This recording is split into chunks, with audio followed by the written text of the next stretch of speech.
So tara guys, pakainin muna natin yung mga bibe kasi nag-aabang na sila oh. Gagawin namin yan. Yan. Tapos pakainin yung bibe.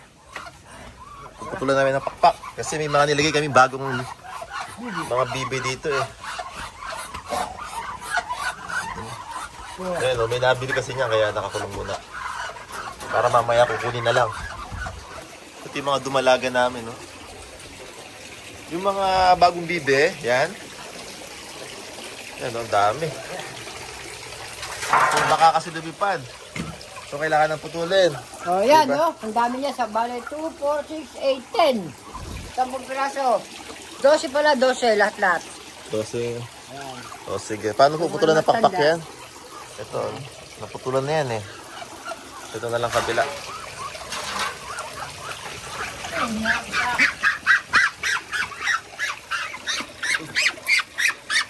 Ano lang guys, so ito mo.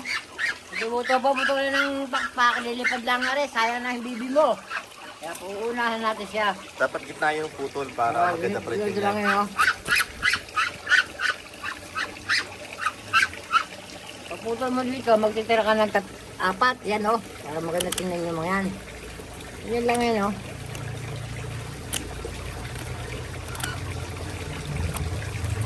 Ano, ayos na yan. Tapos yung kabila naman. Yan lang yan guys oh. Yan. Ano, So lahat yan, yan lang yan. kailangan putulan ng pakpak. One down.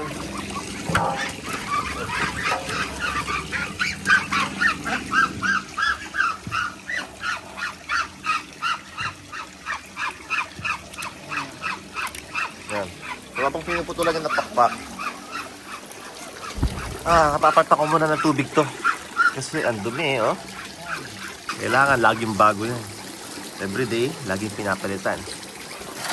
Tapos yung kanilang pait, kailangan ding linisin.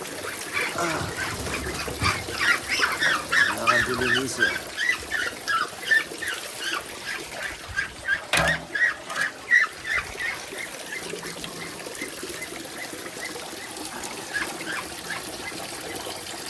Ito palang tubig dyan, yan yung overflow nung tito. Dito tayong pakain habang nagugupit si Royal Guard.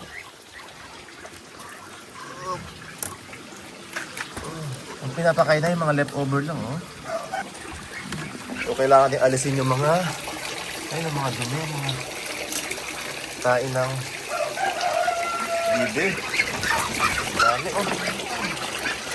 Inalis namin niya using gandang style. Yan.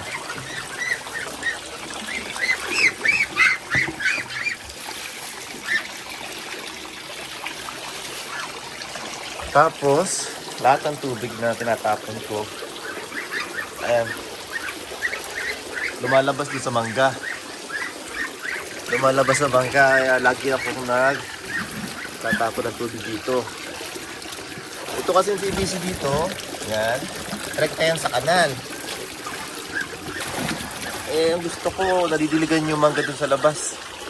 Kaya, nagtatapon ako dito ng tubig para mapunta dun yung tubig sa mangga. Ito kasi tubig sa sa fish pond. Napakagandang pandilig nito.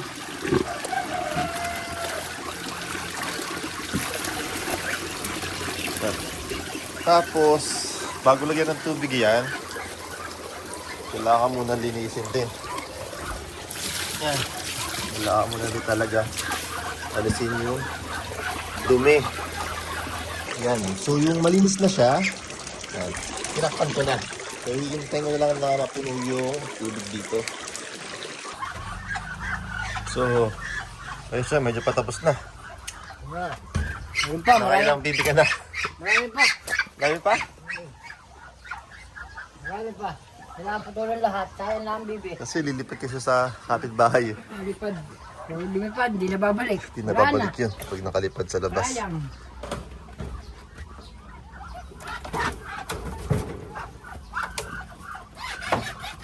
Barako yan. Sira na Kasi yung brako.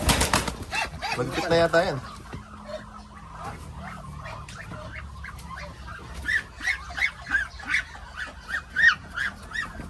So, okay na yung lahat yan.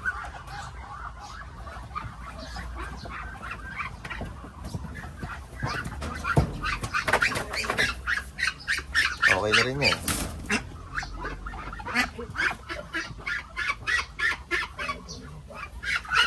So, meron pang isa.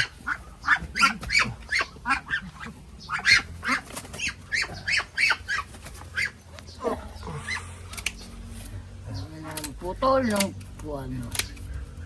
Na. Ang taas kasi lumipad yan eh. Nakapunta sa bubong. Hindi para itong kalapate. Sayang lang. Kailangan unahan natin sila para hindi sila makalpad. Ayan o guys, di ba? Yan lang yan. Okay. Okay na. Ito ko na ron. Ito na mapahiya. Doon. Ang pagkain pa natin din guys. Kilorner namin sila. Ilan ba yun nandyan?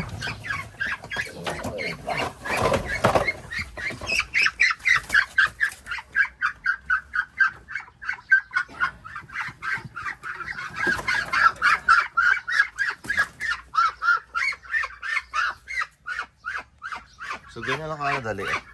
Kailangan lang gitna yung puputulin. Yan o. Yeah, that's all.